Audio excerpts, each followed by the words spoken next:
আসসালামু আলাইকুম dear student, সবাইকে স্বাগত জানাচ্ছি নূর ভাইয়ের ইজিপিজি ম্যাথ ক্লাসে। আজকের এই ক্লাসে আমরা তোমাদের এসএসসি 27 এবং 28 ব্যাচের শিক্ষার্থী যারা আছো তোমাদের নতুন একটা কোর্স, এই কোর্সের জার্নি শুরু হচ্ছে এই ক্লাসের মধ্যে দিয়ে। তো এই কোর্সটা মূলত তোমরা কিভাবে কমপ্লিট করবে আমার সাথে, এবং আমি তোমাকে কি কি করাবো, কিভাবে সম্পূর্ণ করলেই তোমার একাডেমিক থেকে এসএসসি ফাইনাল রিভিশন ব্যাচ পর্যন্ত সব কিছু এই একটা কোর্সের মাধ্যমে তোমার সম্পূর্ণ হয়ে যাবে, একদম সম্পূর্ণ ফ্রিতে। তুমি একটু জাস্ট আমার কথাগুলো মনোযোগ দিয়ে শুনো, তাহলেই তুমি বুঝতে পারবা। ঠিক আছে, তো চলো শুরু করি। এই কোর্সটা মূলত তোমরা এসএসসি 27 এবং 28 ব্যাচ যারা আছো তাদের জন্য স্পেশালি। তো এসএসসি 27 ব্যাচ তোমাদের তো সামনে হচ্ছে ফাইনাল রিভিশন দেওয়াই লাগবে, তাই না? কারণ হচ্ছে সামনে হচ্ছে টেস্ট পরীক্ষা। এই টেস্ট পরীক্ষার মধ্যে তোমার প্রিপারেশন যাতে অনেক বেশি গুছানো হয়, অ্যান্ড টেস্ট পরীক্ষার পরে তোমার টার্গেট যেহেতু ফাইনাল পরীক্ষা, তাই এখন থেকেই তোমার ফাইনাল প্রিপারেশন যদি ওইভাবেই গুছানো যায় তাহলে এত আলহামদুলিল্লাহ, আর কিছু লাগে না। আর এসএসসি 28 ব্যাচ তোমরা যারা আছো তোমাদের তো একদম নতুন নতুন শুরু হবে এই অধ্যায়গুলো, একদম শুরু থেকে বেসিকের কোনো কিছু ঘাটতি রাখা যাবে না। তো আমি যেটা করব এই অধ্যায়টা, এই ক্লাসটা আমি তোমাদের এসএসসি 28 ব্যাচ এবং এসএসসি 27 ব্যাচ উভয়ের জন্যই আমি নিব আর কি। তো কীভাবে নিব, এসএসসি 28 ব্যাচ তোমাদের যেহেতু বেসিকে অনেক ধরনের সমস্যা থাকবে, অ্যান্ড এসএসসি 27 ব্যাচের যেহেতু অনেক বেশি প্র্যাকটিসের প্রয়োজন হবে, তাই আমি প্রথমে বেসিক আলোচনাগুলো করে নিব, অ্যান্ড তারপরে এসএসসি 27 ব্যাচের জন্য যত বেশি প্র্যাকটিস লাগে, এবং এসএসসি 28 ব্যাচেও তো অনেক বেশি প্র্যাকটিসের প্রয়োজন আছে, তাই না? তো এক্সট্রা একটু বেশি পরিমাণে প্র্যাকটিস এই ক্লাসগুলোতে আমি করাবো। ঠিক আছে, সো সময় একটু বেশি লাগতে পারে, সো প্যারা নিও না, তোমরা জাস্ট ভাইয়ের সাথে কমপ্লিট করো, ইনশাল্লাহ তোমার ম্যাথের জার্নি অনেক বেশি স্মুথ হবে।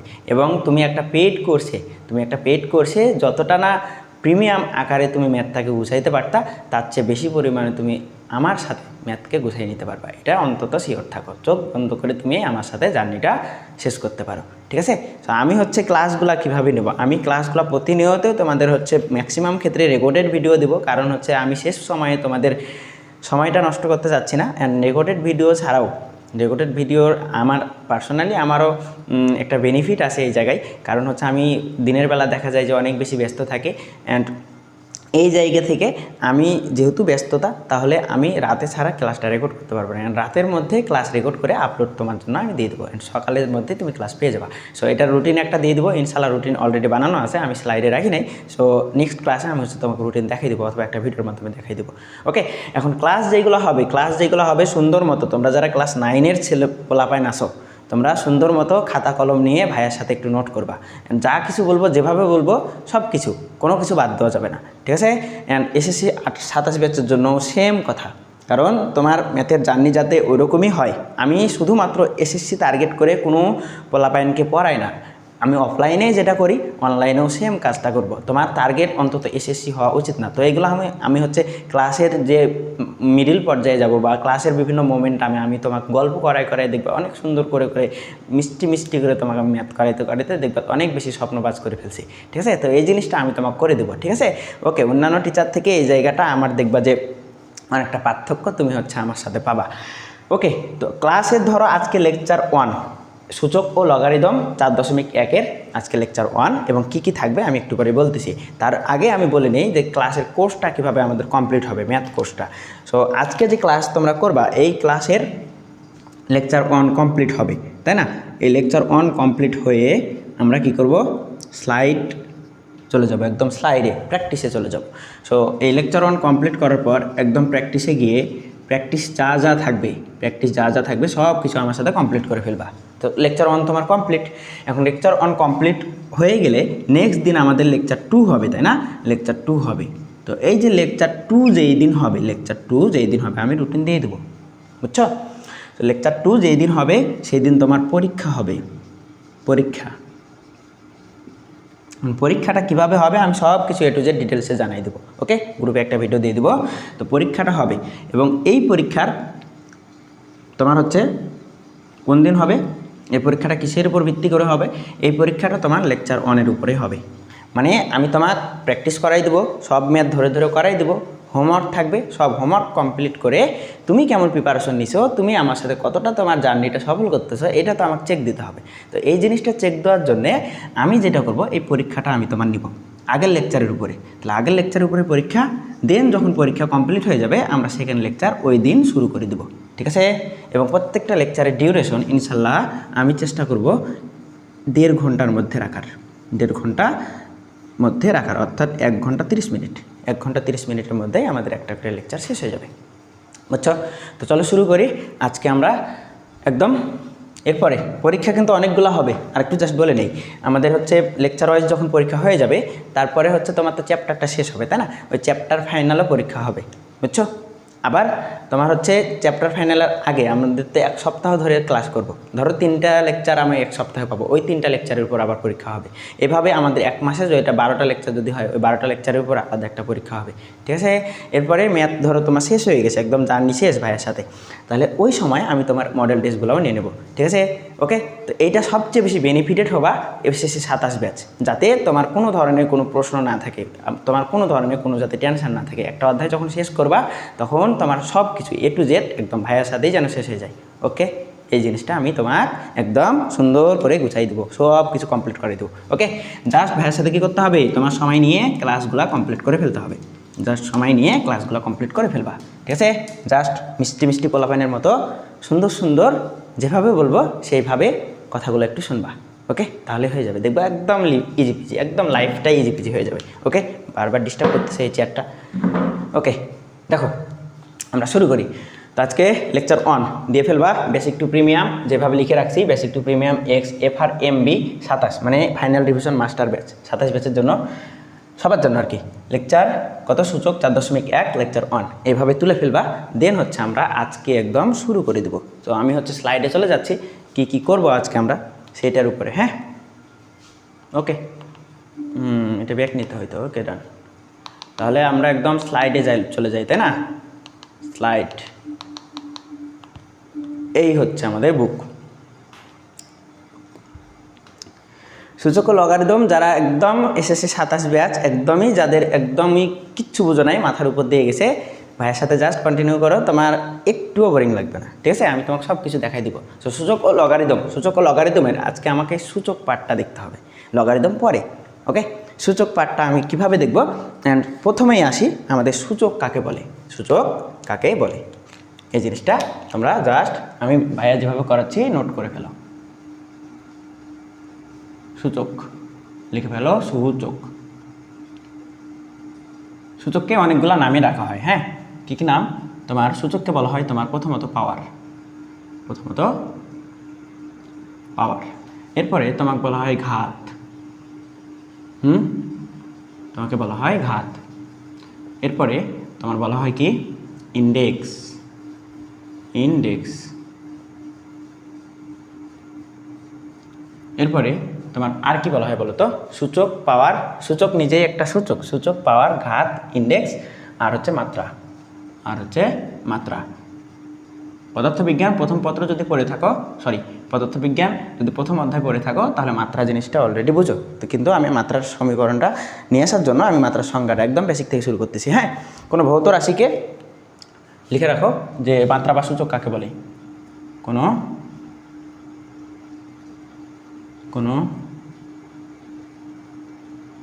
ভৌত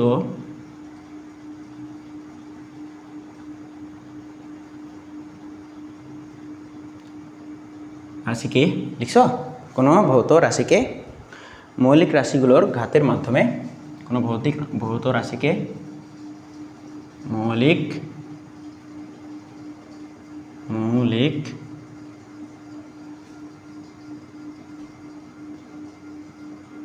রাশিগুলোর ঘাতের মাধ্যমে,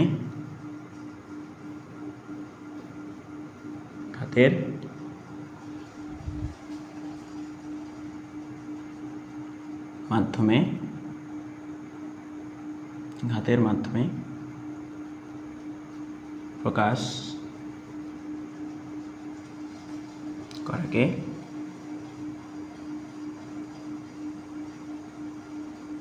মাত্রা বলে, বুঝছো। এখন আসো গণিতে মাত্রা কি জিনিস। মাত্রা বুঝতে হলে আমাদের আগে যে জিনিসটা বুঝতে হবে সেটা হচ্ছে আমাদের ভিত্তি কী জিনিস এবং তার উপরে যেটা থাকে সেটা কি জিনিস, ঠিক আছে। সো এই যে এই জিনিসটা, এটাকে বলা হয় তোমার ভিত্তি। ওকে, এটাকে বলা হয় ভিত্তি, ভিত্তি বা বেজ। আর এইটাকে বলা হয় তোমার মাত্রা বা পাওয়ার, এটাকে বলা হয় তোমার সূচক। তাহলে আমাকে একটা কোশ্চেনের অ্যান্সার দাও তো। আজকে আমরা যেহেতু সূচক পড়তেছি, তাহলে কোন জিনিসটা নিয়ে পড়াশোনা করব? কোথায়? ভিত্তিকে নিয়ে এবং সূচককে নিয়ে। এবং এই জিনিসটা হচ্ছে আমাদের এই যে সম্পূর্ণ এই জিনিসটাকে বলা হয় তোমার সূচকীয় রাশি। সূচকীয় রাশি মনে থাকবে, কারণ কি সূচক আছে প্লাস একটা ভিত্তি আছে। তাহলে যেখানে ভিত্তি, চলক, সহক একসাথে থাকে ওইটাকে তখন কী বলা হয়? একটা রাশি বলা হয়, ঠিক আছে। তো এইটাকে তোমার বলা হয় কেমন ধরনের রাশি? সূচকীয় রাশি। সো এই যে ভিত্তি সংবলিত রাশি বা সূচকীয় রাশি, ভিত্তি সংবলিত রাশিকে কী বলা হয়? তোমার সূচকীয় রাশি। তো এই জিনিসটা হচ্ছে আমরা কোথায় পাবো? বইয়ের একটা সুন্দর কনসেপ্ট আছে, এবং আমি জাস্ট দেখাই। এই যে সূচক ও ভিত্তি সংবলিত রাশি, তাহলে এটা যেহেতু সূচক ও ভিত্তি সংবলিত রাশি, তাহলে এটা হচ্ছে সূচকীয় রাশি, বুঝছো? তাহলে বইয়ের এই জায়গাটা একটু দাগাই নিবা, সূচকীয় রাশি, বুঝা গেল? ওকে, এবার আমরা এক এক করে সূত্রগুলো দেখব। তার আগে আমরা জাস্ট কয়েকটা ভাইয়ের বাংলা কথা শিখে নিই। প্রথম কথা, আমরা ভিত্তি এবং পাওয়ার শিখে গেছি, তাই না? তাহলে একটু লিখে ফেলো। ভিত্তি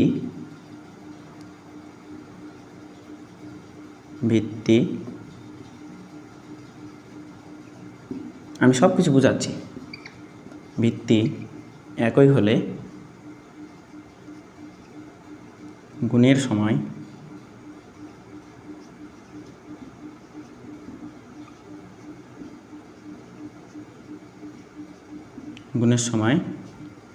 পাওয়ার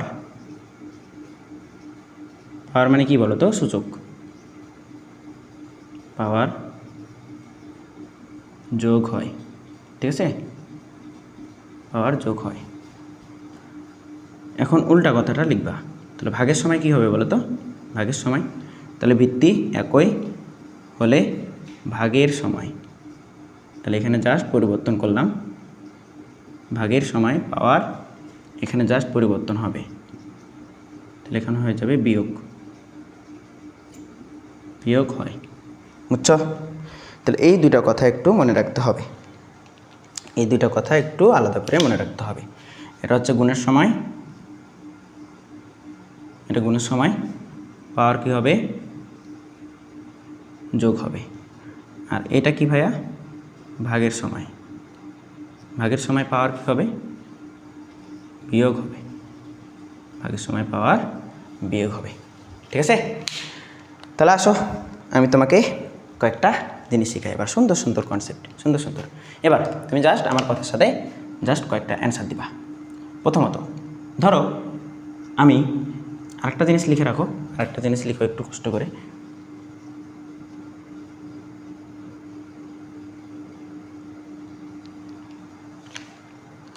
ভিত্তির উপর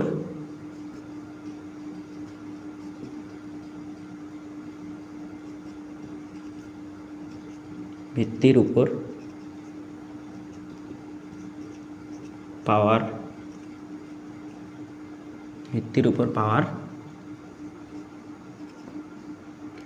যত থাকে ভিত্তি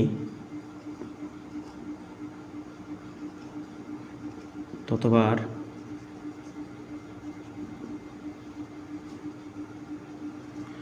গুণ হয়। তোমাকে বুঝতে হবে না, আমি জাস্ট তোমাকে বুঝাই দিচ্ছি, প্রত্যেকটা লাইন বুঝাই দিচ্ছি, ঠিক আছে? তাহলে কি লিখছি? ভিত্তির উপর পাওয়ার যত থাকে ভিত্তি ঠিক ততবার গুণ হয়।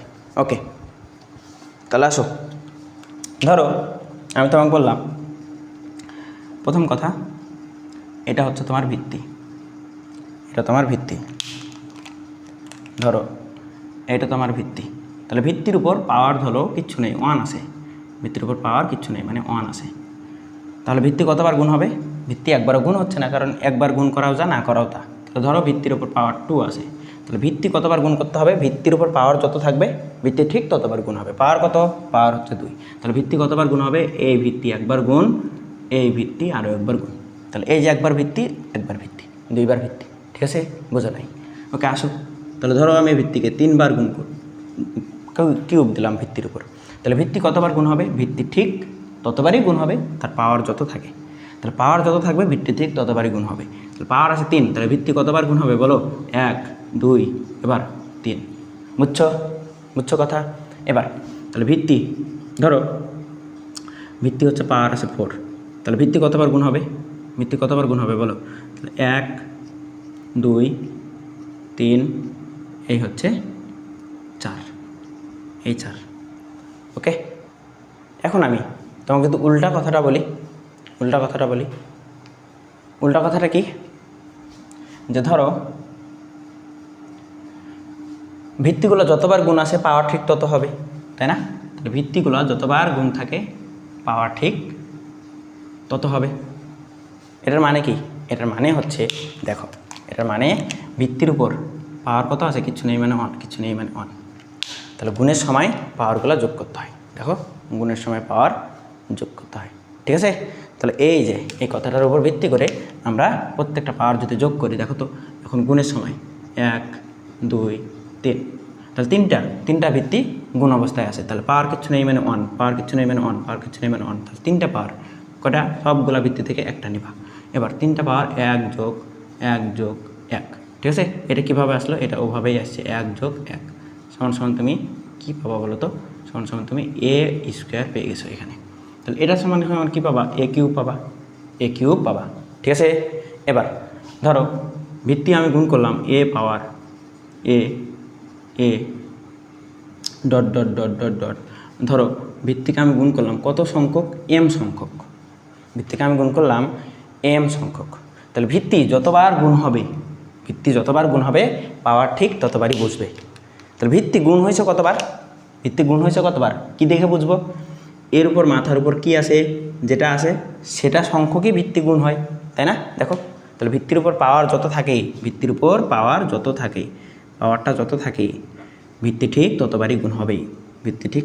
ততবারই গুণ হবে। তাহলে দেখো তো, পাওয়ার যত ভিত্তি ঠিক ততবারই গুণ হবে, তাই না? তাহলে এবার বলো এখানে তুমি কত পাবা? তাহলে যতবার গুণ হয় সেটা আমরা পাই, যতবার m সংখ্যকবার গুণ হয়েছে তাহলে আমরা কি পাবো? a⁴mই পাবো। বুঝছো? তাহলে যদি না বুঝো আবার রিপিট করে দেখবা। তাহলে এবার আমাকে বলো তো, a into a dot dot dot dot dot একদম a⁴n সংখ্যকবার গুণ হলো। তাহলে অ্যান্সারটা কত হবে? পাওয়ার যতবার গুণ হয়, ভিত্তিটা যতবার গুণ হয় আমাদের অ্যান্সারটা সূচকের ক্ষেত্রে ঠিক তত, তাই না? তাহলে এখান থেকে আমরা বলতে পারি কি না বলো তো, যে এটা সমান a⁴m, এটা সমান a⁴n। তাহলে এবার আমরা একটা করে সূত্রগুলো দেখবো। এবার একটা করে সূত্রগুলো দেখবো। লিখে ফেলো, এটুকু বুঝলেই হবে। এবার তুমি লিখো গুণের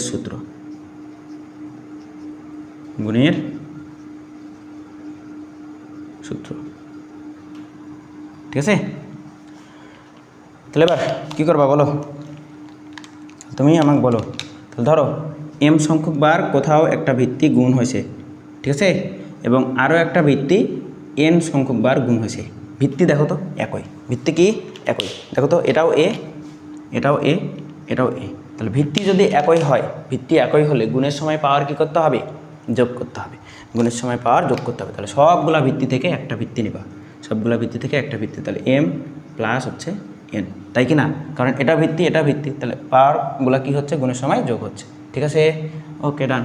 এবার ভাগের সূত্র,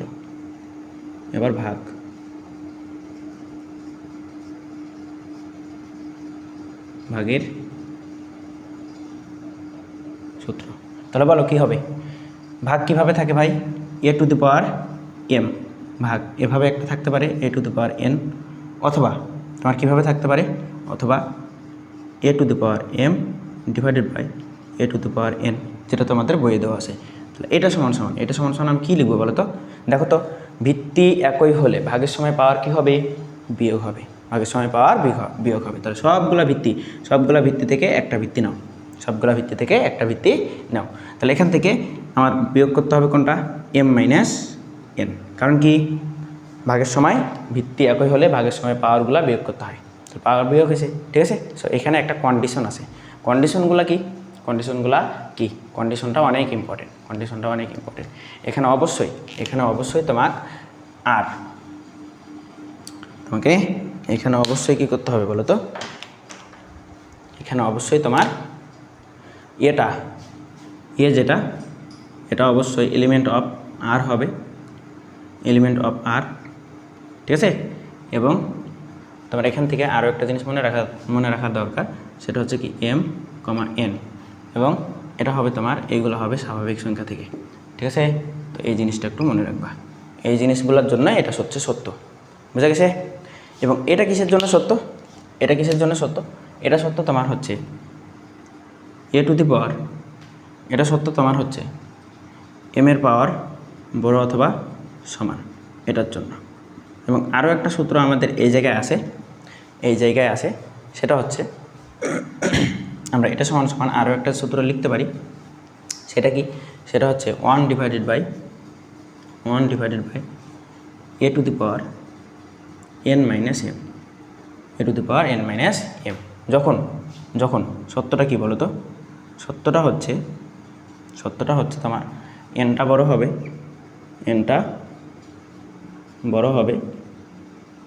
এমের থেকে, ঠিক আছে। তো এই সূত্রটা আপাতত বোঝার প্রয়োজন নেই, আমি ঋণাত্মক সূচক যখন বোঝাবো তখন জাস্ট মনোযোগ দিবা, এই সূত্রটা আবার আমরা ব্যাক করব, ঠিক আছে, তাহলেই বুঝবা। ওকে,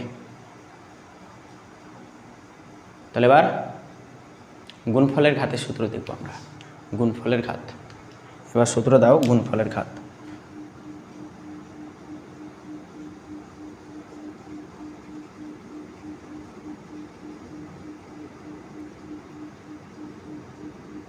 গুণফলের ঘাত, তো এটা কি? ধরো এ এবং বি দুটা হচ্ছে স্বাভাবিক সংখ্যা। সো এখানে হচ্ছে তোমার গুণফলের ঘাত বলতে এর পাওয়ার মনে করো এন আছে, পাওয়ার এন। তাহলে এটার অ্যান্সারটা কী হবে? জাস্ট খুবই নর্মাল, খুবই সিম্পল। এটা গুণ অবস্থায় যেহেতু আসে, তাহলে এ ইন্টু বি, যেহেতু এনটা এটার উপরেও আসে এটার উপরেও আসে, যেহেতু পুরোটা মিলে ঘিরে দেওয়া আছে, তাহলে এন হবে এর উপরে আলাদা করে আমি দিতে পারবো, এর উপরে আলাদা করে এন দিতে পারবো, এবং বি এর উপরে আলাদা করে এন দিতে পারবো। এটাই হচ্ছে আমাদের গুণফলের ঘাতের সূত্র, ঠিক আছে। এবার ভাগফলের ঘাত তাহলে কী হবে? ভাগফলের ঘাত তাহলে ভাগফলের ঘাত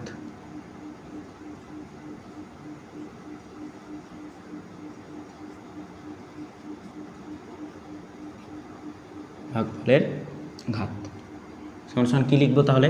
ভাগ থাকতে পারে এভাবে, এই টার্মটা মানে ভাগ বোঝায়, তাই না? তাহলে এটা হচ্ছে এ অ্যান্ড এটা হচ্ছে বি। তাহলে পুরোটা যদি আমি ঘিরে দেই, পুরোটা ঘিরে দিয়ে এটার উপর এন, তাহলে এখান থেকে আমরা বলতে পারবো যে এটা এ টু দি পাওয়ার আর এটা হচ্ছে বি। তাহলে যেহেতু ভাগ, তাহলে আলাদা আলাদা করে আমি কী দিতে পারবো? জাস্ট এ দিতে পারবো, আলাদা আলাদা করে এন দিতে পারবো, ঠিক আছে। ওকে, তাহলে এটা হচ্ছে আমাদের জন্য প্রযোজ্য, এবং সত্যটা অনেক ইম্পর্টেন্ট, ঠিক আছে। সত্যগুলো অনেক ইম্পর্টেন্ট। এটা কেন? বি সমন্বয় জিরোর জন্য সত্য।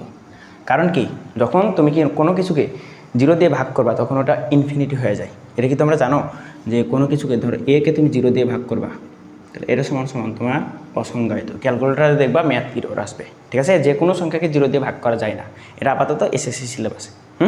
ওকে, এটা জাস্ট মনে রাখবা, তাহলে হবে। ওকে, এরপরে হচ্ছে আমাদের সূত্র ঘাতের ঘাত। এরপরে আমাদের সূত্র কি? ঘাতের ঘাত। তাহলে এগুলো আমি একটু মিশালাম, আমার কি স্পষ্ট দেখা যাচ্ছে বলো তো? হ্যাঁ, দেখা যাচ্ছে।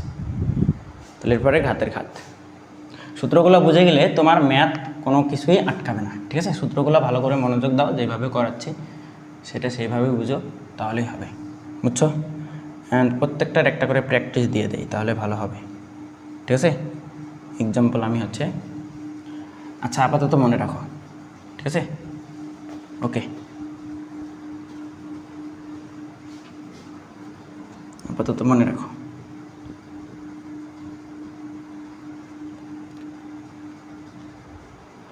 তাহলে এবার হচ্ছে আমাদের ঘাতের ঘাত।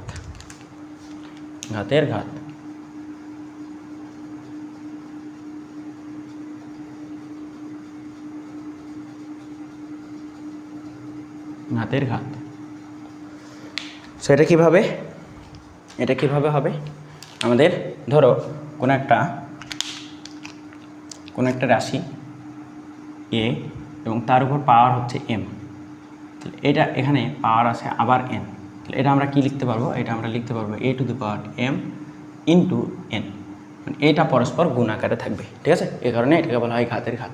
যদি না বুঝো তাহলে এক্সাম্পল যদি দেখো, তাহলে এক্সাম্পল ধরো 2 টু দি পাওয়ার এখানে আছে 3 এবং বাইরে এটাকে ঘিরে দিয়ে আমি দিলাম 2, তাহলে কী হবে 2 এর পাওয়ার 3 দুগুণে 6, ঠিক আছে। এটা হবে আমাদের অ্যান্সার। এবার শূন্য সূচক বা ঋণাত্মক সূচক, শূন্য বা ঋণাত্মক সূচক। সো এই সূত্রটা আমরা প্রমাণ করে দেখব, ঠিক আছে, নাহলে আমরা ফিল করতে পারবো না, বুঝতেও পারবো না। সূত্র দাও, শূন্য ও ঋণাত্মক সূচক, শূন্য ও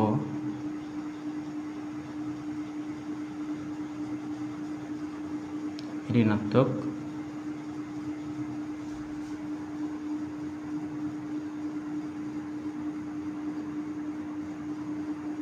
সূচক, ঠিক আছে। এখন আসো আমাকে জাস্ট কয়েকটা কোশ্চেনের অ্যান্সার দেবা, ঠিক আছে। তাহলে দেখো, তোমাকে আমি বললাম 2 এর পাওয়ার 4, তাহলে 2 এর পাওয়ার 4 সমান কত হবে বলো তো, 4 দুগুণে 8, তাই না।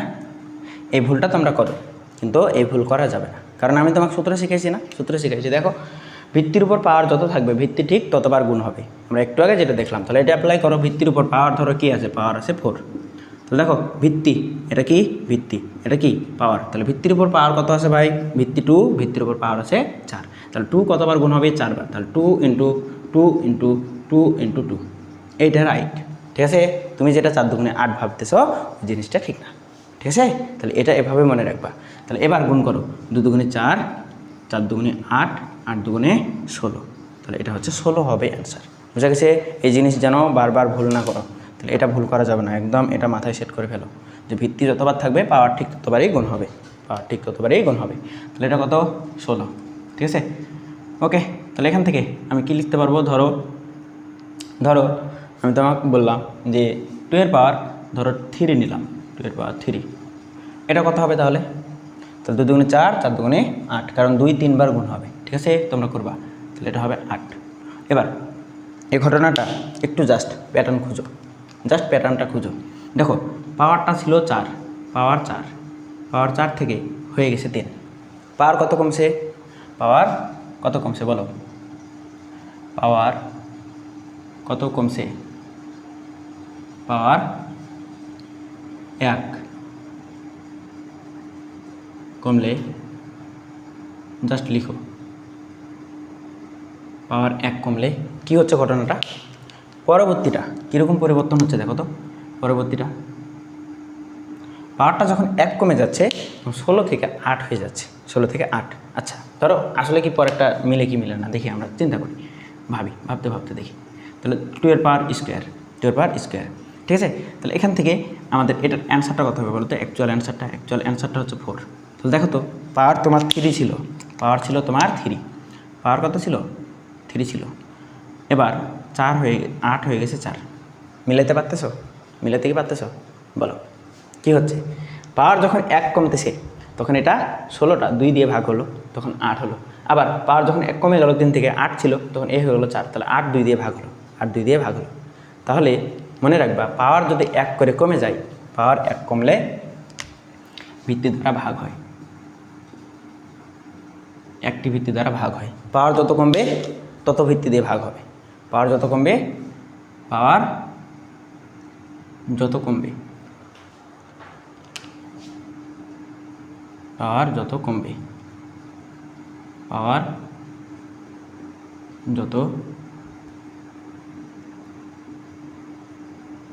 কমবে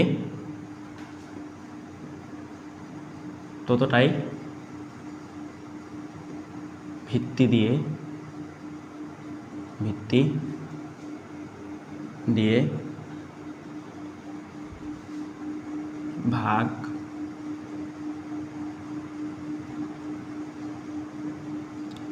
করতে হবে, বা ততটাই ভিত্তি দিয়ে ভাগ হয়, ততটা ভিত্তি দিয়ে ভাগ হয়, হয়ে যায়, তাই না? ততটা ভিত্তি দিয়ে ভাগ হয়, বুঝছো? এই কথাটার সাথে মিলতেছে কিনা দেখো। এবার আমি অন্য একটা রাশি লিখি, অন্য একটা রাশি ধরো এ পাশে লিখি, এখানে জাস্ট তোমাকে প্রমাণ দেওয়ার জন্যে। ধরো আমি 3 পাওয়ার নিলাম 4, 3 পাওয়ার নিলাম 4, তাহলে এখান থেকে কত 81, ঠিক আছে? এবার 3 পাওয়ার কত নিব 3, 3 পাওয়ার 3, তাহলে এটা কত হবে 27 হবে। এই 27টা তুমি কীভাবে পাবা জানো? এই 27 তুমি পাবা এই যে 4 থেকে 3 হয়ে গেছে, তাহলে একটা 3 দিয়ে এই যে ভিত্তি, এই 3 দিয়ে তুমি ভাগ করে দাও, এটাকে তুমি ভাগ করে 3 দিয়ে, বাকিটা কত পাবা 27 পাবা, ঠিক আছে? তাহলে দেখো এবার 3 পাওয়ার 2, তাহলে 3 থেকে 2 বানালাম, 3 থেকে 2 বানালাম, ভিত্তি 1 কম, ভিত্তি যখন 1 কমে যায় তখন পূর্বের রাশিটা একটা ভিত্তি দিয়ে ভাগ হয়, যতটা ভিত্তি কমবে ততটা দিয়ে ভাগ হবে, তাহলে এটা হবে তোমার এরকম, ঠিক আছে? তাহলে এটা কত পাবা তুমি 9 পাবা, 2 এর পাওয়ার স্কোয়ার করলে 9 পাচ্ছ, ঠিক আছে? তাহলে এই কথার উপর থাকো, এই কথার উপর থাকো। তাহলে এটা কত হবে বলো? 2 এর পাওয়ার আমি যখন 1 করে দেবো, 2 এর পাওয়ার যখন 1, 2 এর পাওয়ার যখন 1, তখন এটা কত বলো তো? তখন এটা ভিত্তি ছিল 4, ভিত্তি ছিল 4, তাহলে ভিত্তি 4, 4কে তুমি 2 দিয়ে ভাগ করো, 2 দিয়ে ভাগ করে তুমি কত পাচ্ছ? 2 পাচ্ছ, তাই না? 2 পাচ্ছ, ওকে। এবার তুমি ভিত্তি পাওয়ার 0 করে দিলাম, তার মানে 1 থেকে আরও 1 কমে গেল, তখন কি হবে? তখন কি হবে বলো? তখন কি হবে? আগের এটা ছিল, তাহলে 2, তাহলে 2কে কত দিয়ে ভাগ দেবো? একটা ভিত্তি দিয়ে, তাহলে 1 কমে গেছে, তাহলে একটা ভিত্তি দিয়ে ভাগ, কত পাবা? 1 পাবা, কত পাচ্ছ?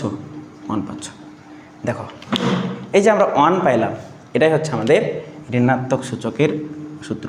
2 এর পাওয়ার 0 সমান সমান 1, ঠিক আছে?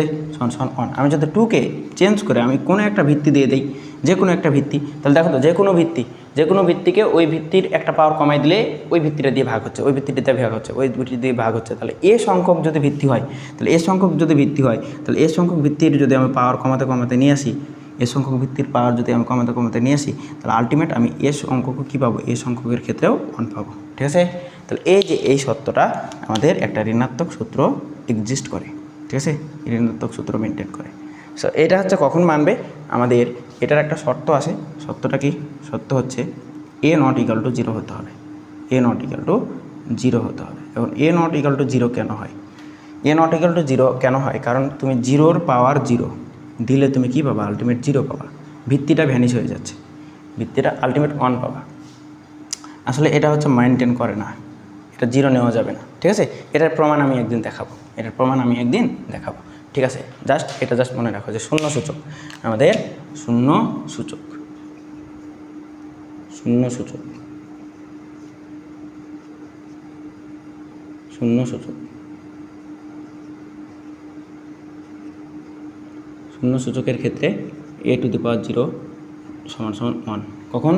কন্ডিশন হচ্ছে এ নট ইকাল টু 0 হতে হবে, ঠিক আছে? তাহলে কেন হয়েছে আশা করি বুঝছো। এবার আমরা ঋণাত্মক সূচকটা দেখব, ঋণাত্মক সূচকের প্রমাণটা দেখব, ঠিক আছে? তাহলে এবার কোথায় ছিলাম? আমরা এই জায়গায় ছিলাম, 2 এর পাওয়ার 0 হলো, 1 হলো। এবার 2 এর পাওয়ার আরও কমায় নিয়ে আসো, তাহলে এই জায়গাটায় আমি হচ্ছে প্রমাণটা করি,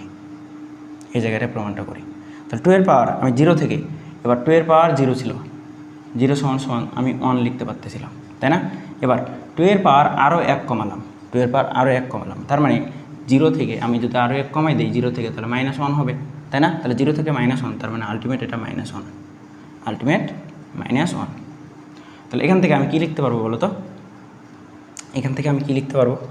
তাহলে আগের ভিত্তি, আগের যে অ্যান্সারটা ওইটা ডিভাইডেড বাই হচ্ছে ভিত্তি, আগের যে অ্যান্সার সেটা এবং ডিভাইডেড বাই ভিত্তি, এগুলো যেটা করলাম, ঠিক আছে? তাহলে আগের অ্যান্সার ডিভাইডেড বাই ভিত্তি করছি, এই যে আগের অ্যান্সার ডিভাইডেড বাই ভিত্তি, ঠিক আছে? তাহলে আগের অ্যান্সার, এটা হচ্ছে আগের অ্যান্সার, ঠিক আছে? এটা হচ্ছে অ্যান্সার, তাহলে ডিভাইডেড বাই ভিত্তি, এই যে ভিত্তি, তাহলে এই ভিত্তি দিয়ে ভাগ করতে হবে আমার, ঠিক আছে? ওকে, তাহলে এটা এই কথার উপরেই থাকো, ওকে। এবার পাওয়ার আমি আরও 1 কমালাম, তাহলে এবার ছিল কত বলো? ছিল হাফ, তাহলে এবার আরও একটা ভিত্তি দিয়ে, আরও 1 যখন কমে গেছে তখন আরও একটা ভিত্তি দিয়ে ভাগ হবে না?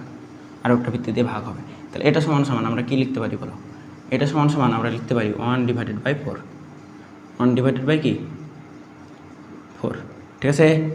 তাহলে এবার ভিত্তি আমি আরও একটা কমালাম, তাহলে -3, তাহলে কী হবে, আগের অ্যান্সার ছিল 1/4, আগের অ্যান্সার 1/4। তাহলে যেহেতু পাওয়ার আরও 1 কমে গেছে, তাহলে আরও 1 দিয়ে ভাগ হবে, আরও একটা 2 দিয়ে ভিত্তি দিয়ে ভাগ হবে। ঠিক আছে, তাহলে এটার অ্যান্সারটা তুমি কত পাবা, 1/8, 1/ কি 8।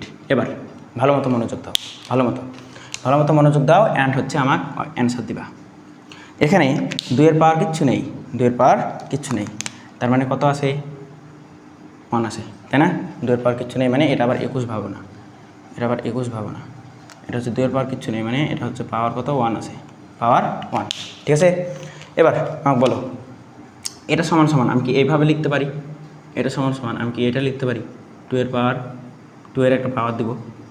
ঠিক আছে, তো এটা সমান সমান আমি কি 2-এর একটা পাওয়ার দিয়ে লিখতে পারি। তাহলে পাওয়ারটা কত ভাই, 2-এর পাওয়ার, এটা কি আমি স্কোয়ার দিতে পারি না, এটা কি আমি 3 দিতে পারি না, বলো পারি তো।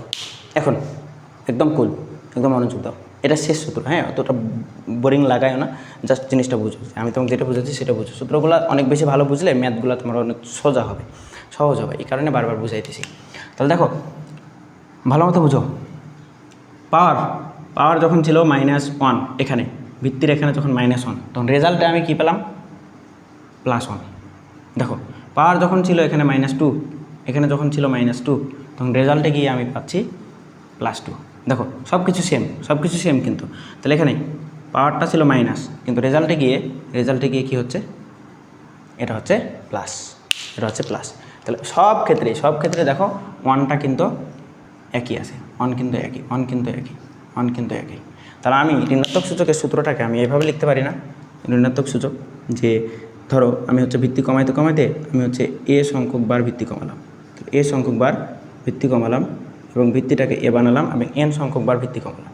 তাহলে এখান থেকে আমি কি লিখতে পারি বলো তো, এখান থেকে আমি লিখতে পারি না যে 1/, আগে যেটা ভাগ করতেছিলাম তাহলে এটা, তাহলে 1/, ভিত্তি, তার মানে ভিত্তি হচ্ছিলো এই যে 1/, ভিত্তি হচ্ছিলো, তাহলে 1/, ভিত্তি, তার মানে এ, আর এটা হচ্ছে চিহ্ন ছাড়া বসাইতে হচ্ছে, তাই না, কেসটা তো তাই হচ্ছে, তাই না। এখানে ভিত্তিটা বসতেছে, দেখো প্রতি ক্ষেত্রে ভিত্তিটা বসতেছে, তাহলে ভিত্তি বসতেছে এবং চিহ্ন ছাড়া পাওয়ার বসতেছে, তাহলে এখানে আমি 1/, ভিত্তি, আর এখানে হচ্ছে চিহ্ন ছাড়া পাওয়ার, তার মানে শুধুমাত্র n লিখতে পারি। তাহলে আমি ঋণাত্মক সূচকের যে সূত্র আমরা পাইলাম, এটা হচ্ছে আমাদের ঋণাত্মক সূচকের একটা সূত্র, এটা হচ্ছে ঋণাত্মক সূচকের সূত্র। এখন এটা মনে রাখা টাফ, মনে রাখতে আমাদের অনেক বেশি ঝামেলা হয়, এ কারণে ভাইয়ের একটা ইজিপিজি নিয়ম আছে, ভাইয়ের ইজিপিজি মেথড দিয়ে আমরা খুব সহজ করে এটা মনে রাখতে পারবো। কীভাবে মনে রাখবো, যে ঋণাত্মক সূচকের ক্ষেত্রে ঋণাত্মক সূচক আমরা জাস্ট সূত্রটা এখন লিখি,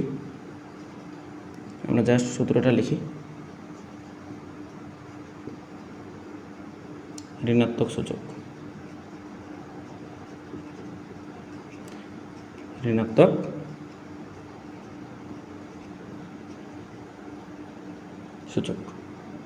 তাহলে ঋণাত্মক সূচক সমান সমান আমরা কি লিখতে পারি,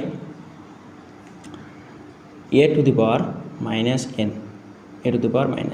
সমান সমান 1 ভাগ a two the power n। এটাকে আমরা খুব সহজ সিম্পল করে লিখতে পারি, ঋণাত্মক সূচক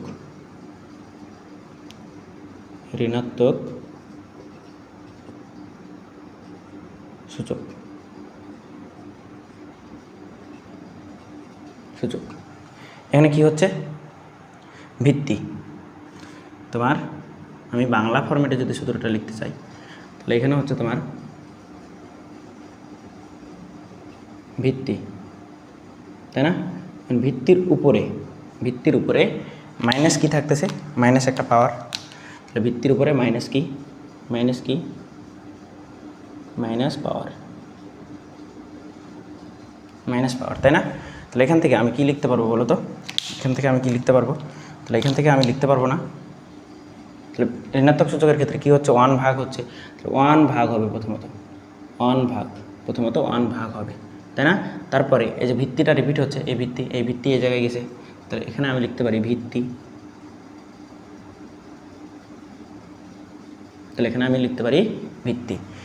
এবং ভিত্তির এইখানে পাওয়ারটা কিভাবে বসতেছে, পাওয়ারটা অবশ্যই চিহ্ন ছাড়া, মানে আগে চিহ্ন ছিল এবং এখানে শেষ পর্যায়ে গিয়ে চিহ্নটা আর নেই, শেষ পর্যায়ে গিয়ে চিহ্নটা আর কি নেই। তাহলে এটা আমি লিখতে পারি, চিহ্ন ছাড়া,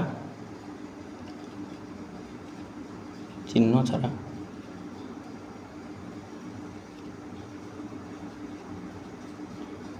ছাড়া পাওয়ার, চিহ্ন ছাড়া পাওয়ার বসবে এই জায়গায়, তাই না? তাহলে এটা আমাদের চিহ্ন ছাড়া পাওয়ার বসাতে হবে। তাহলে এটা জাস্ট মনে রাখবা, ঠিক আছে? তাহলে এই যে বাংলা দিয়ে সুন্দর কথা দিয়ে মনে রাখবা, তাহলে দেখবা ঋণাত্মক সূচক একদম সহজ হয়ে গেছে, ঠিক আছে? তাহলে ঋণাত্মক সূচক শেষ। ওকে, তাহলে ঋণাত্মক সূচকের একটা শর্ত আছে, এই শর্তটা হচ্ছে তোমার কি, just a two the power not zero, এটা কি a not equal to zero, a not equal to zero, এবং তোমার হইতে হবে এনটা হবে অবশ্যই এন থেকে, এনটা হইতে হবে এন থেকে, ঠিক আছে? এবার আমাদের এনতম মূলের সূত্র, অ্যান্ড শূন্য সূচককে আমরা চাইলে আরেকটা অপশন দিয়ে প্রমাণ করতে পারি। শূন্য সূচকের আরও একটা প্রমাণ যদি আমরা দেখতে চাই,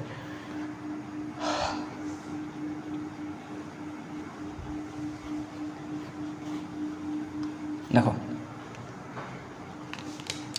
ধরো a two the power zero সমান সমান 1, এটার হচ্ছে প্রমাণ। এটা যদি প্রমাণ দেখতে চাই, ধরো দেখো লেফট হ্যান্ড সাইড সমান সমান কি a two the power zero. তো দেখো আমি হচ্ছে a টু দি পাওয়ার জিরোর জায়গায় যে কোনো পাওয়ার, a টু দি পাওয়ার জিরোর জায়গায় যে কোনো পাওয়ার নিতে পারি না। তাহলে a টু দি পাওয়ার জিরোর জায়গায় আমি ধরো 2 একটা পাওয়ার নিলাম, মাইনাস ওই পাওয়ার থেকে সেই পাওয়ারকে বিয়োগ করলাম। তাহলে দেখো তো আলটিমেট 2 থেকে 2 বাদ দিলে 0 আসবে, 2 থেকে 2 বাদ দিলে 0। তাহলে এখান থেকে দেখো তো, এখান থেকে, তাহলে এখান থেকে তুমি কী পাবা, দেখো তো a, তাহলে a স্কোয়ার।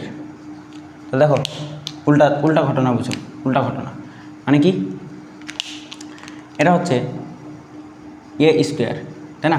তাহলে ভাগের সময় এই যে বিয়োগ যেহেতু আসে, তাহলে ভাগের সময় পাওয়ার যেহেতু বিয়োগ হয়, তাহলে বিয়োগের সময় পাওয়ারগুলো ভিত্তিগুলো কী হবে, ভাগ হবে, পাওয়ার সহ ভিত্তি ভাগ হবে।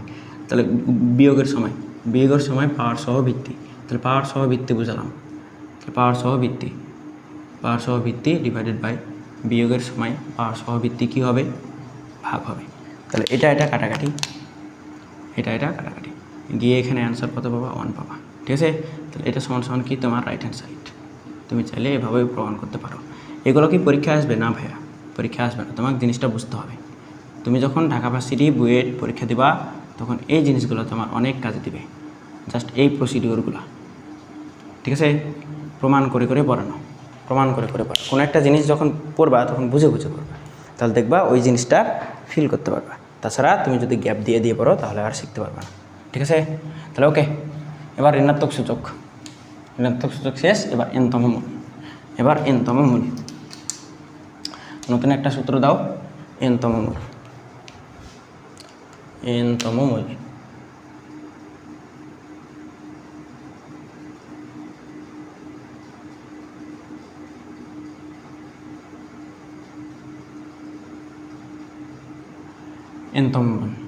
এনতম মূলের জন্য তুমি মনে রাখবা এটাকে বলা হয় বর্গমূল, এটাকে বলা হয় রুট অথবা বর্গমূল।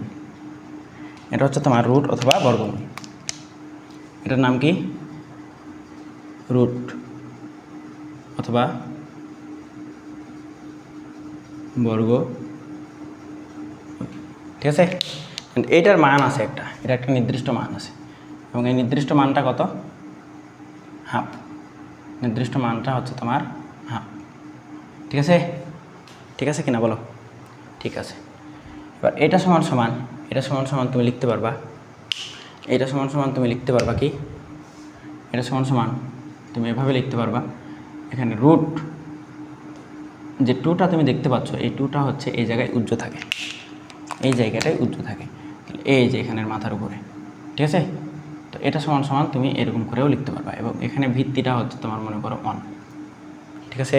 তাহলে এটা যদি বাংলা বানাই নাও, এটা হচ্ছে ভিত্তি, এটা ভিত্তি, আর এটা তোমার হচ্ছে মূলটা,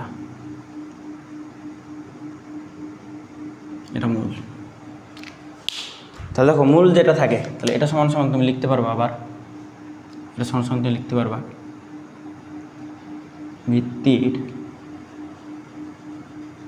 ভিত্তি টু দি পাওয়ার 1/1 মূল, 1/মূল। ঠিক আছে, এই জিনিসটা জাস্ট মনে রাখো তাহলে হবে।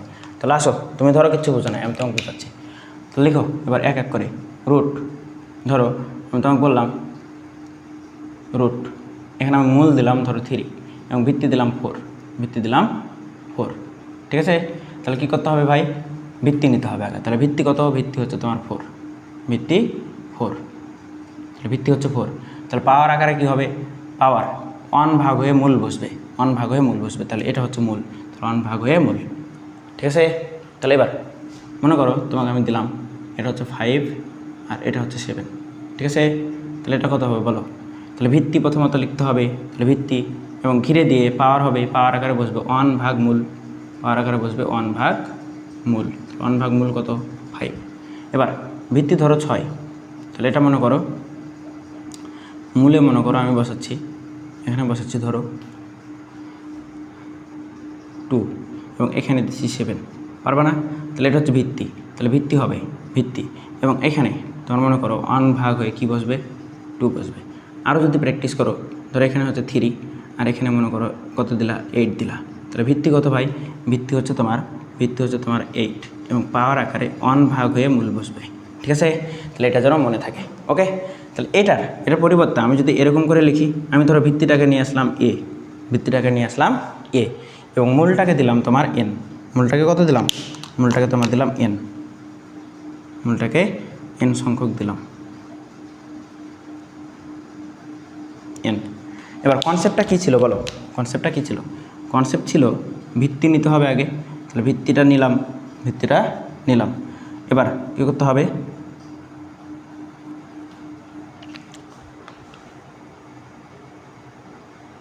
একটু জাস্ট ওয়েট করো।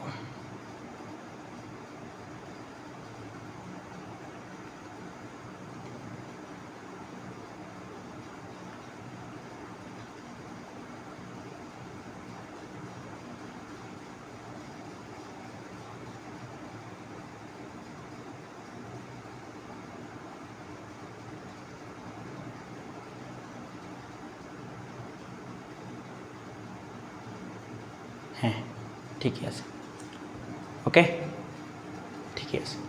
তাহলে এখান থেকে তুমি কী লিখতে পারবা, ভিত্তির উপর পাওয়ার কি 1/1 কি n, 1/n।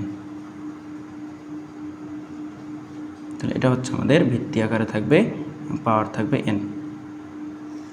ঠিক আছে,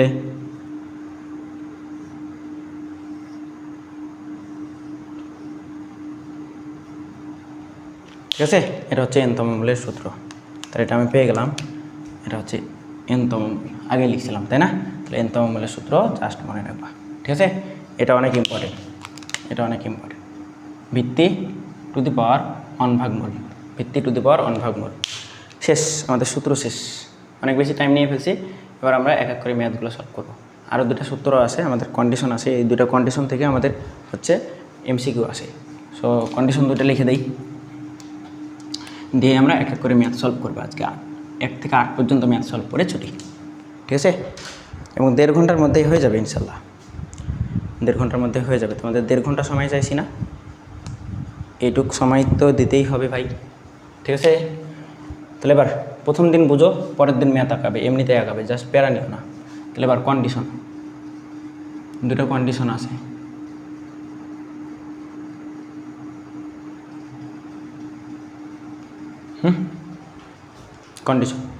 কন্ডিশন ধরো ক, তাহলে ক কী দেওয়া আছে, এটা a টু দি পাওয়ার যদি 0 হয় এবং a সমন্বয় 1 শর্তে, এবং a সমন্বয় 1 শর্তে কী করা যাবে, a two the power x সমান a টু দি পাওয়ার কি y, a two the power y হলে তুমি তুমি লিখতে পারবা, এটা হলে লিখতে পারবা এক্স সমান সমান ওয়াই।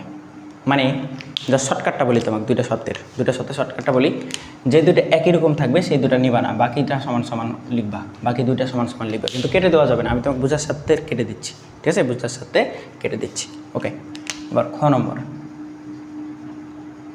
খ, তাহলে a টু দি পাওয়ার 0, এ 0 এবং b বড় 0 চাইতে, এবং x নট ইকাল টু 0, শর্তে কী হবে? শর্তে তোমার যদি a two the power x হয় সমান সমান b টু দি পাওয়ার কী হয়? x হয়। এবার কোন দুইটা সমান বলো, কোন দুইটা সমান? x সমান কেটে দাও, বাকি থাকে কে? বাকি থাকে a সমান সমান কি? b। এখান থেকে ইম্পর্টেন্ট হচ্ছে প্রত্যেকটা জায়গা, যে কোনো জায়গা থেকে তোমার এমসিকিউ দিবে, ঠিক আছে। এবং সত্যটা মনে রাখবা, যখন ভিত্তি সমান হয়, দেখো ভিত্তি, এগুলো কি ভিত্তি? তাহলে ভিত্তি সমান যখন হবে তখন তিনটা শর্ত থাকবে, তিনটা শর্ত। এটা জাস্ট আমি একটা ট্রিক্স বলতেছি, ওয়েট করো। তিনটা শর্ত, ঠিক আছে। যখন পাওয়ার সমান থাকবে, আচ্ছা, জাস্ট ফাইনাল রেজাল্টটা মনে রাখো, এটুকু মনে রাখবা যে ধরো যদি পাওয়ারটা সমান দেখায়, যদি সমান দেখাতে বলে এবং ভিত্তি সমান দেখাতে বলে, যদি ভিত্তি সমান দেখাতে বলে তাহলে শর্ত হবে তিনটা, 1 2 3, এবং পাওয়ার যদি সমান দেখাতে বলে তখন তোমার শর্ত হবে 1 2, মাত্র দুইটা। এখন দেখো, একটা গাছ বেশি গুরুত্বপূর্ণ নাকি তোমার শিকড় বেশি গুরুত্বপূর্ণ বলো তো? শিকড় না থাকলে কি গাছ সম্ভব? শিকড়ের গুরুত্ব অনেক বেশি। তাহলে এখানে একটা ভিত্তির গুরুত্ব অনেক বেশি, দেখো a টু দি পাওয়ার 3, তাহলে এখানে ভিত্তির গুরুত্বটা অনেক বেশি পাওয়ারের চাইতে। তাহলে ভিত্তি না থাকলে পাওয়ার থাকবে না, তাহলে ভিত্তিটা এভাবে মনে রাখবে, জাস্ট মনে রাখার জন্য, ঠিক আছে। যে ভিত্তির গুরুত্ব যেহেতু বেশি, তাহলে বেশি পরিমাণে কী থাকবে? শর্ত থাকবে। ভিত্তির গুরুত্ব যেহেতু বেশি পরিমাণে কী থাকবে? শর্ত থাকবে, ঠিক আছে। একটা মনে রাখবে, বাকিটা তার উল্টাটা। ওকে, ডান। এবার সব কিছু শেষ, এবার আমাদের করতে হবে ম্যাথ। তাহলে একটা করে ম্যাথ আমরা কমপ্লিট করে ফেলবো, এবার কমপ্লিট করে ফেলবো। ওকে, সো উদাহরণগুলো তোমাদের নিজ দায়িত্ব, উদাহরণে যেহেতু সমাধান দেওয়া থাকবে তাহলে উদাহরণগুলো তোমাদের নিজ দায়িত্ব, আমি অনুশীলনী সলভ করে দেবো, ঠিক আছে। ওকে, এবার 4.1 সরল করো, লিখো সরল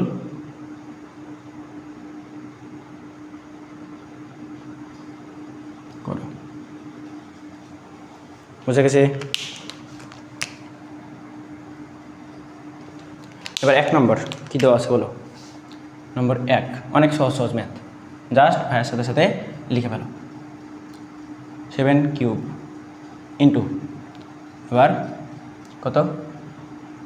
7 পাওয়ার -3 ডিভাইডেড বাই তোমার 3 ইন্টু 3 পাওয়ার -4, ঠিক আছে। তাহলে এটা আমাদের ম্যাথ করতে হবে, বুঝছো? তাহলে এবার দেখো, ভাইয়ার কথার সাথে জাস্ট মিলাও, ভিত্তি একই, গুণের সময় পাওয়ার যোগ হবে, তাহলে ভিত্তি একই। দেখো চোখ কান নাক খোলো, একটু চোখ কান নাক খোলো, এই যে ভিত্তি, তাহলে 7 দুটাই ভিত্তি কি একই না? ভিত্তি একই, তাহলে দুইটা ভিত্তি একই। তাহলে সবগুলা ভিত্তি থেকে কী করবা ভাই? সবগুলা ভিত্তি থেকে একটা ভিত্তি নিবা, তাহলে এই যে একটা ভিত্তি নিয়ে ফেলবা। এবার পাওয়ার হচ্ছে 3 এবং -3, তাহলে 3 সবগুলো ভিত্তি গুণের সময় পাওয়ার কী করতে হয়? যোগ করতে হয়, যোগ করো। তাহলে এবার যোগ আছে কত? -3, তাহলে -3 দাও, ঠিক আছে, শেষ, ঠিক আছে। এবার সবগুলা ভিত্তি একই হলে পাওয়ার গুণের সময় পাওয়ার কী হবে? যোগ হবে। তাহলে এবার এখানে পাওয়ার কিচ্ছু নেই, মানে কত আছে? 1 আছে, বুঝছো? এবার সবগুলা ভিত্তি থেকে একটা ভিত্তি, তাহলে 3 1 প্লাস কত হবে? -4 যোগ করতে হবে তার সাথে। ওকে, যোগ করে ফেলছি। এবার কী হবে বলো?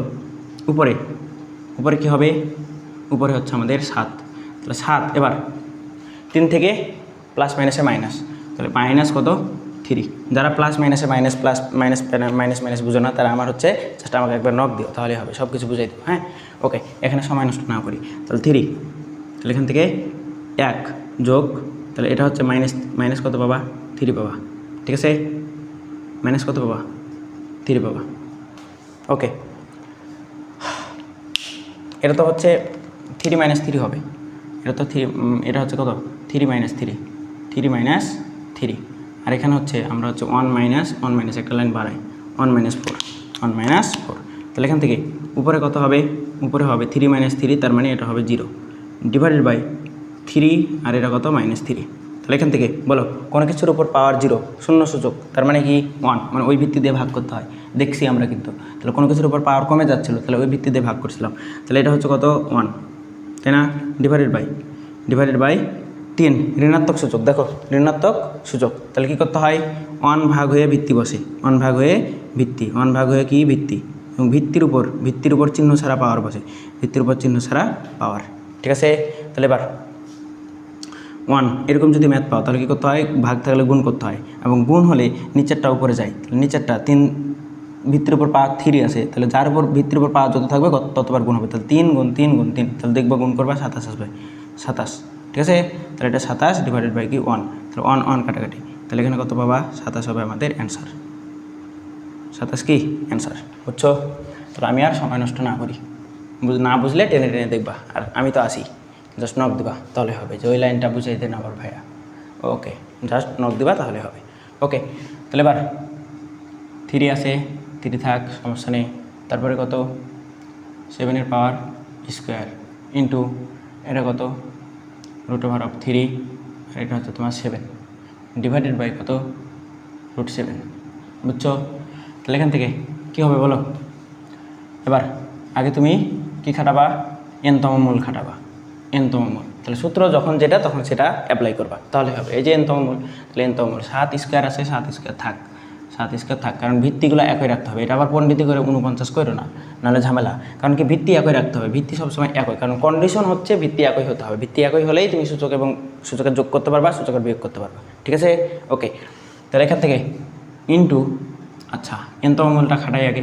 তাহলে পাওয়ার কী হবে, n-তম মূল পাওয়ার হয়ে 1 ভাগ মূল বসে, 1 ভাগ মূল কত 3, 1 ভাগ মূল। তাহলে ভিত্তিটাই কিন্তু এটা ছিল 3 7-এর উপর স্কোয়ার, 7-এর উপর স্কোয়ার। তাহলে ইন্টু, এবার 7-এর উপর কিচ্ছু নেই, কিন্তু এটা পাওয়ার আকারে কী বসবে, মূল বসে, 1 ভাগ হয়ে মূল বসে। ঠিক আছে, তাহলে এবার √7, এখানে তো নিচে কোনো ধরনের কোনো কাজ নেই, তাহলে যেভাবে আসে সেভাবেই থাক, যেভাবে আসে সেভাবেই থাক। ওকে, তাহলে এটা সমান সমান তুমি কী লিখতে পারবা, এটা সমান সমান তুমি লিখতে পারবা, এটা সমান সমান লিখতে পারবা। দেখো 2 এবং 1 ভাগ 3 ঘাতের ঘাত, তাহলে গুণ করতে হয়। তাহলে 7, তাহলে 1 ভাগ 3কে গুণ করলে তুমি 2 বাই কত পাবা, 3 পাবা। এটা আবার অন্য কিছু মনে করবে নাকি, আবার আরও নিচে নেই। তাহলে দেখো 7 এবং 2 divided by 3 into 7 1 divided by 3। ঠিক আছে, তাহলে এটা কত √7। তাহলে এখান থেকে এবার আমাকে বলো, এবার সবগুলা ভিত্তি সেম, তাহলে সবগুলা ভিত্তি থেকে কয়টা ভিত্তি নেবা, একটা ভিত্তি। তাহলে 2 ডিভাইডেড বাই কত 3 যোগ 1 ডিভাইডেড বাই কত 3, তাহলে √7 যেভাবে আছে সেভাবেই থাক। তাহলে এবার বলো লসাগুর যোগ বিয়োগ জানো কি জানো না, লসাগুর যোগ বিয়োগ যদি না জানো আমাকে হচ্ছে নক দেবে, আমি বুঝাই দেবো। ঠিক আছে, কিন্তু এখানে সময় নষ্ট করতেছি না। তাহলে লসাগু কত ভাই, লসাগু হচ্ছে 3 3-এর লসাগু হচ্ছে 3 3 3-এর লসাগু 3। তাহলে এবার 3কে 3 দিয়ে ভাগ করো, তাহলে এখানে কত পাবা 2 প্লাস এখানে কত পাবা 1। ঠিক আছে, তাহলে এটা কত √7। তাহলে এখান থেকে তোমার উপরে কত পাচ্ছ 3 ডিভাইডেড বাই 3 ডিভাইডেড বাই কত 7। তাহলে এখান থেকে কত পাবা বলো, এখান থেকে 3 3 কাটাকাটি, তাহলে 3 3 কেটে গিয়ে কত থাকে 1 থাকে, তাই না? 3কে 3 দিয়ে ভাগ করলে 1 পাবা। তাহলে এবার 7 ডিভাইডেড বাই √7, বুঝছো? তাহলে এইটাকে এবার একটা 7কে তুমি কী লিখতে পারবে বলো তো, 2টা √2 আকারে লিখতে পারবা। তাহলে 7 ইন্টু √7, 7 ইন্টু √7, তাহলে এখান থেকে √7। এখন এটা কীভাবে আসলো বলতে পারবা? একটা 7কে তুমি 2টা √7 আকারে লিখতে পারবা। তাহলে এটা একটু দেখাই, দেখো এই 7 সমান সমান 1 ভাগ এটা হচ্ছে এটা। ঠিক আছে, তাহলে আমি যদি এইটুকু সমান সমান যদি এটা লিখতে পারি তাহলে প্রমাণিত, তাই না? তাহলে আসো এটা লিখি আমি, √7 ইন্টু কি √7, তাহলে আমাকে প্রমাণ করতে হবে। তাহলে দেখো তো 7 এবার তুমি সহজ করে চিন্তা করো, কীভাবে সহজ করে কীভাবে চিন্তা করবা, এটাকে ঘিরে দাও, এটা পাওয়ার কিচ্ছু নেই, মানে কত আছে ভাই 1 আছে, এটাকে ঘিরে দাও, এটা পাওয়ার কিছু নেই, মানে 1 আছে। তাহলে তাহলে সবগুলা ভিত্তি, তাহলে √7 হচ্ছে ভিত্তি, তাহলে ভিত্তি গুণের সময় পাওয়ার কী হবে, যোগ হবে, তাহলে 1 যোগ 1, তাহলে এখান থেকে রুট মানে কি 7, এবার রুট মানে এখানে 2 থাকে তাই না, এখানে 2 থাকে, তাহলে পাওয়ার আকারে কত বসবে, মূল বসবে, তাহলে মূল হচ্ছে 2 ইন্টু পাওয়ার কত, আকারে যোগ করলে 2, তাহলে 2 কাটাকাটি, তাহলে এখান থেকে কত পাবা, 7 পাবা। যদি এরপরেও না বুঝো আমাকে নক দিবা, ঠিক আছে, এরপরেও যদি না বুঝো আমাকে নক দিতে হবে। ওকে, তাহলে এটার অ্যান্সার কত হবে বলো, এটার অ্যান্সার হচ্ছে তোমার 7 কাটাকাটি, তাহলে এটা হবে √7, তাহলে এটার অ্যান্সার হচ্ছে তোমার 7, বুঝছো, বুঝা গেছে। এবার হচ্ছে 3 নম্বর 3 কী বলা আছে, 2 এর পাওয়ার -1 প্লাস হচ্ছে 5 এর পাওয়ার -1, তাহলে এটার উপর পাওয়ার কত আছে, আবার ইনভার্স 1। ওকে, তাহলে এখান থেকে n-তম মূল ঋণাত্মক সূচক তাই না, তাহলে ঋণাত্মক সূচকের কাজ কী ছিল, 1 ভাগ হয়ে ভিত্তি বসবে প্রথমত, তাহলে ভিত্তি এবং পাওয়ারটা চিহ্ন ছাড়া বসবে, পাওয়ার হচ্ছে 1, তাহলে 1টা চিহ্ন ছাড়া বসবে, প্লাস 1 ভাগ হয়ে ভিত্তি বসবে, তাহলে ভিত্তি হচ্ছে 5, পাওয়ারটা চিহ্ন ছাড়া বসবে, পাওয়ার হচ্ছে 1 চিহ্ন ছাড়া বসবে, তাহলে এখান থেকে এটা হচ্ছে ইনভার্স, এটা যেভাবে আছে সেভাবেই থাক। এবার আমাকে বলো ভিতরে 1 কোনো বসানোর প্রয়োজন আছে, প্রয়োজন নাই, তাহলে এখান থেকে দেখো 5 দুগুণে 10, যারা লসাগু বুঝো না আমাকে নক দিবা, তাহলে 5 দুগুণে 10, এখানে পাবা 7 আর এখানে কত পাবা 2, তাহলে এই দুটা মাইনাস কত 1, তাহলে এখান থেকে কী লিখলাম এটা, ওয়েট,